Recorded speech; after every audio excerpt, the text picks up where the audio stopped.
안녕하세요. 김다니엘입니다. 오랜만에 여러분을 찾아뵙습니다.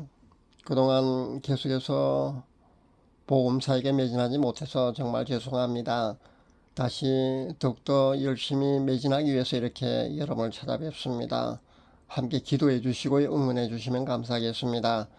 엎친데 덮친격으로 제1채널이 경고 두 번째 받았습니다. 그래서 3개월 안에 한 번만 더 받게 되면은요, 계정 폭파가 되고 맙니다. 그러니까 제가 1채널, 2채널을 운영하고 있는데 2채널도 여러분이 함께 구독해 주시면 감사하겠습니다. 그래서 혹시나 만약에 그 1채널이 폭파되고 마면은요, 계정 폭파되고 마면은 2채널 통해서 제가 복음 사역을 계속해서 하도록 하겠습니다. 그렇게 알아주시면 감사하겠습니다. 복음 유튜버 중에서 그 최상의 인기와 유명세를 떨치고 있는 그런 인기 유튜버 몇 명이 있습니다. 그 중에 한 사람이 피장로입니다. 그 피장로가 최근에 동영상을 올렸는데 그 동영상을 보고 우려하는 댓글을 제가 우연히 보았습니다. 제가 몇 년 전에 그분의 동영상을 몇 편 본 적이 있거든요. 그분은 교도관으로 직장 생활을 하면서 사형수에 얽힌 이야기 아니면 환상으로 보통 열린 영혼의 소유자로서의 환상을 통해서 영계 진실을 많이 알려오고 있는 분 중에 하나입니다. 저도 열린 영혼을 통해서 영계 진실을 여러분에게 많이 알려주고 있는데요.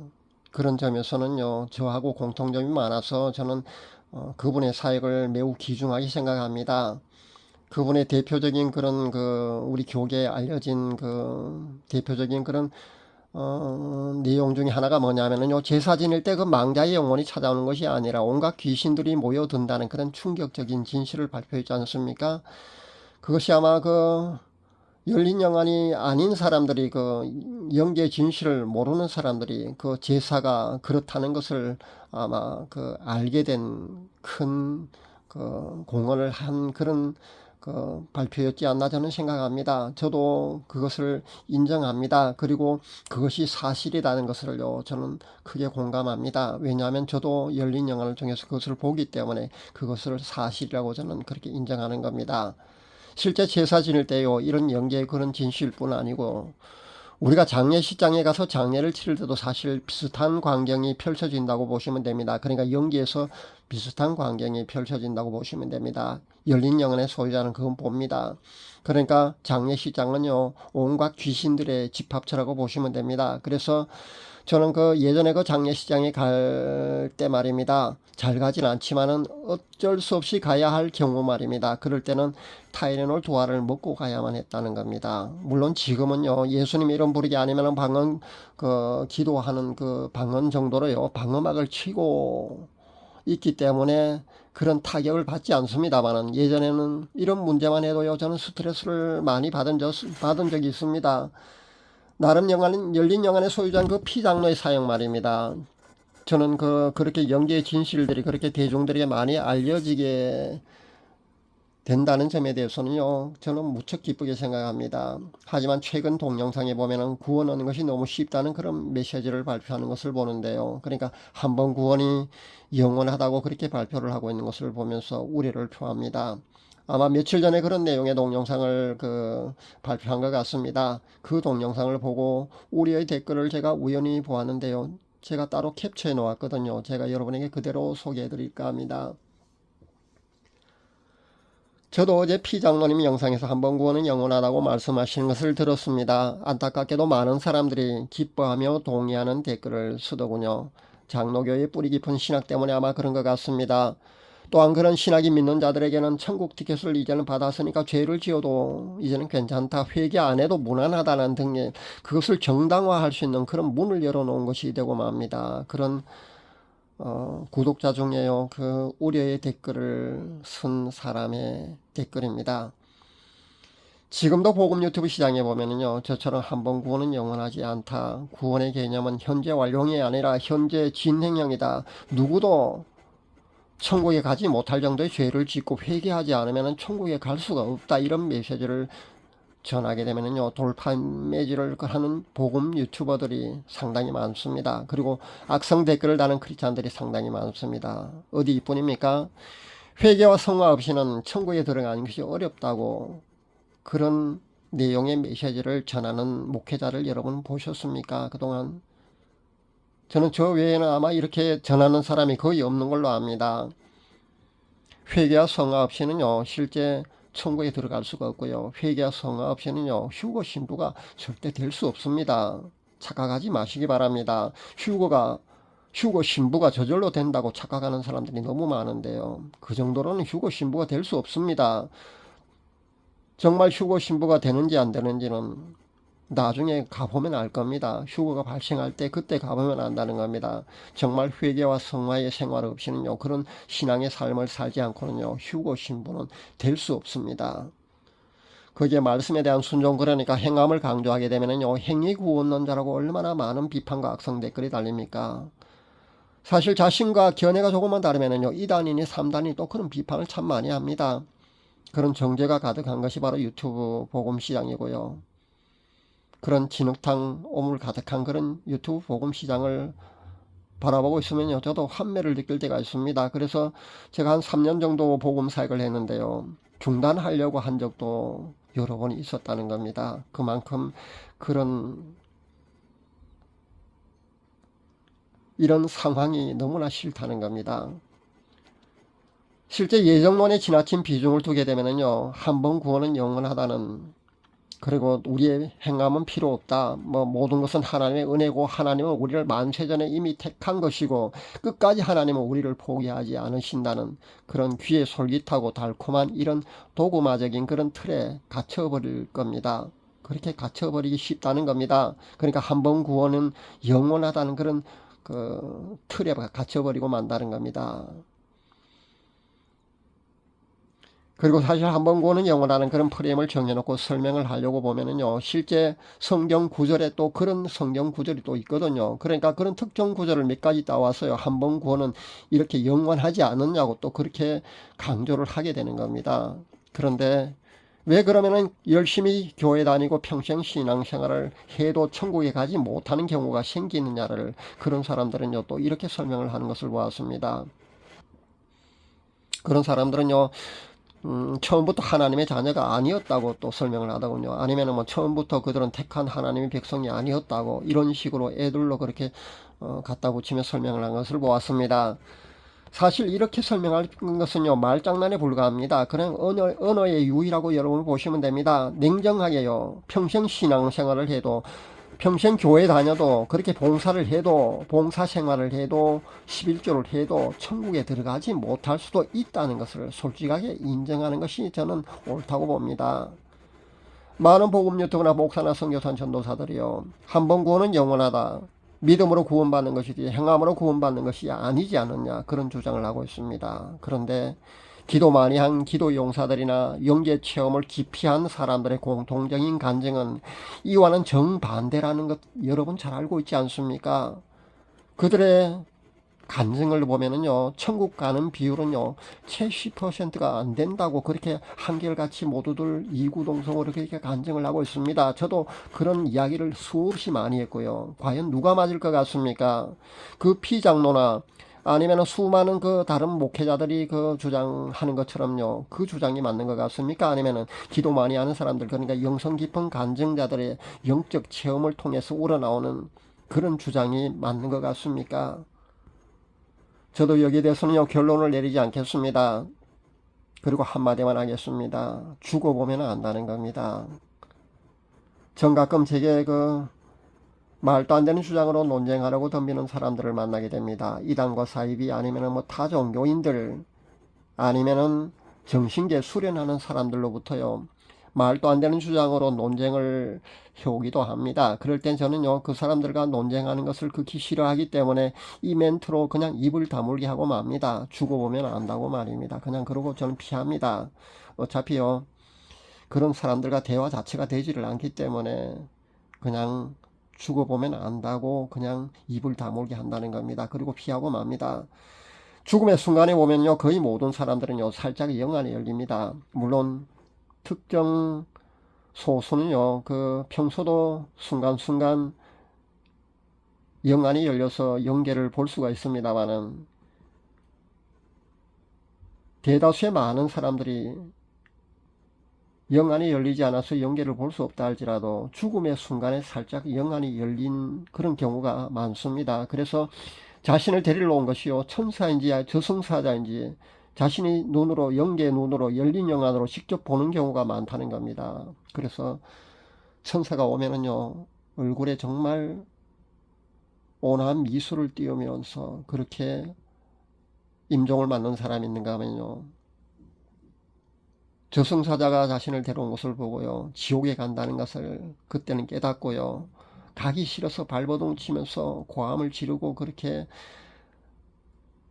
발버둥 치다가 그렇게 임종을 맞는 사람도 있는 겁니다. 이런 모든 것들에 대한 진실은요, 사실 죽어보면 아는 겁니다. 왜 기독교가 진리인지, 타종교로는 절대 구원이 있을 수 없다는 것이나, 아니면 기독교가 왜 그렇게 타종교인들로부터 배타적이라는 둥, 아니면 편협하다는 둥 그런 욕을 먹는 이유도 사실 기독교가 진리이기 때문입니다. 구원은 단 하나의 한 길밖에 없기 때문입니다. 여러 길이 없기 때문에, 진리이기 때문에 그렇게 배타적이고 편협하다는 그런 욕을 먹을 수밖에 없는 겁니다. 진리는 이것도 되고 저것도 되는 것이 진리가 아니기 때문입니다. 죽어보면은요, 누가 설명을 하지 않아도요, 저절로 알게 되는 사실입니다. 이 모든 것들은 말입니다. 우리의 구원 문제도 똑같고요. 한 번 구원은 영원하다는지, 아니면 행함으로 구원을 얻는데, 구원을 얻는 것이 아닌데, 믿음으로 구원을 얻는데, 행함을 강조한다면서 조롱하고 비판하며 함부로 판단하며 정죄하는 수많은 복음사역자들, 그리고 크리스찬들이 우리 주위에 있는 것을 보는데요. 그들도요, 죽음의 그 순간에 이르게 되면은요, 무엇이 진리인지 그때는 아마 깨달을 수가 있을 줄 압니다. 전 영적 체험을 다른 사람들보다 많이 한 사람 중에 한 사람입니다. 그 중에는요, 특이한 경험도 사실 해보았습니다. 그러니까 오순절 성령 강림 때 말입니다. 급하고 강한 바람 같은 소리가 들렸다고 했지 않습니까? 그렇게 성경은 기록하고 있습니다. 그런데 그 급하고 강한 바람 같은 그 소리를 저는 짧지만은요, 실제 체험해 보았거든요. 성령님이 강림하실 때 말입니다. 실제 이렇기도 하구나 하는 그 성경의 기록이 사실이라는 것을요, 저는 이렇게 체험을 통해서 확실하게 믿게 되는 겁니다. 체험은요, 영적 체험은요, 이층천에서 대다수 이루어지기 때문에 위험하다고 그렇게 부정적으로 보지 마시고요. 영적 체험은요, 저처럼 이렇게 하는 영적 체험 말입니다. 이런 체험들은요, 성경에 기록된 모든 기록들이요, 실제 사실이구나, 진리구나 하는 것을 더 확실하게 깨닫고 체험하게 된다는 사실입니다. 그런 체험을 통해서요, 확실하게 믿게 된다는 사실을 여러분도 아시기 바랍니다. 그래서 성경에 있는 그 기록들이요, 영적 체험을 통해서 더 확실하게 믿을 수가 있는 겁니다. 예수님의 제자들이 모두가 영성직과 아마 대단한 분들이었다고 저는 그렇게 생각합니다. 모두가 평생을 그 신앙생활을 하다가 마지막에는 거의가 순교를 하지 않습니까? 요한계시록을 쓴 그 요한 빼고는 다 순교했습니다. 그렇게 평생을 헌신하고 순교의 제물까지 되었으니까요, 대단한 분들 맞습니다. 그 중에서도요, 저는 사도 바울이 굉장했다고 저는 생각합니다. 지금의 기독교가 탄생하게 된 그런 교리와 사상 모든 중심을, 틀을 그 사람이 씌웠거든요. 그 사람의 서신을 통해서 기독교가 탄생했다고 보아도 됩니다. 그렇기 때문에 저는 그 사도 바울을 그 사도들 중에서도요, 위대한 사도들 중에서도 가장 위대했다고 저는 그렇게 인정을 합니다. 그 사도 바울조차요, 평생 복음을 위해서 그렇게 헌신했습니다. 그리고 나중에 순교까지 하지 않습니까? 그런데 그는 그렇게 자신은요, 복음을 전파한 뒤에 말입니다, 자신조차 그렇게 버림받을까 염려하고 있다는 사실 여러분 아시지 않습니까? 그게 기록이 있습니다. 그리고 구약에도 보면은요, 제가 지금 어딘지 제가 본문을 찾지 못하지만 짧게 아마 한두 줄 아마 정도 기록된 것을 제가 보는데요. 그 당시 이스라엘 백성들도요, 자신들은 선민이고 하나님의 택한 백성이기 때문에 모두가 구원받는다는 그런 착각 속에 그렇게 신앙생활을 했다는 그런 기록이 있는 것을 제가 찾아보았습니다. 예전에 본 적이 있다는 겁니다. 그러니까요, 그 당시 이스라엘 백성들이나 아니면은 그 사도 바울조차도요, 이렇게 평생 복음을 위해서 헌신했습니다만 그렇게 복음을 전파한 자신조차 버림받을까 그렇게 염려를 하고 있는데, 요즘 목회자들과 크리스찬들은요, 이 사도 바울보다도 더 대단한 영성과 믿음의 소유자들인 것 같습니다. 왜냐하면요, 그렇게나 구원에 대해서 자신만만한 것을 보면 말입니다. 부디 그 자신만만한 그 구원에 대한 그 확증 말입니다. 확신 말입니다. 그것이 착각이 아니길 저는 바랍니다. 오늘 너무 쉬운 구원론에 물들고 있는 한국교회 목회자들과 크리스찬들에게요, 이렇게 경종의 메시지를 전합니다.